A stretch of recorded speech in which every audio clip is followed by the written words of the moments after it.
Hello guys, and welcome back to my YouTube channel. My name is Silo. Please do not forget to subscribe, like, and also share this video.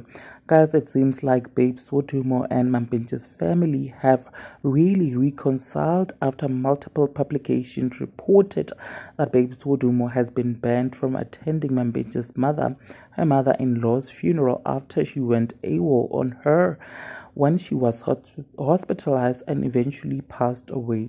Reports were saying that Pinky Gumeda, who is Mampintsha's sister, has banned Babes Wodumo from attending her mom's funeral and allegedly accused her of being the one who made her mom's illness worse by posting videos insulting her and her family. While the Daily Sun has posted a video of Babes Wodumo with Mampintsha's family at the memorial service of Mampintsha's mother, Zamanguni Gumeda, today. So it looked like those were just fake news, you guys. Or rather, they have decided to bury the hatchet and have forgiven each other. Please do let me know what you think down in the comment section below, and also subscribe if you have not yet done so. And may Mampintsha's mother's soul rest in peace. Thank you so much for watching this video. Bye.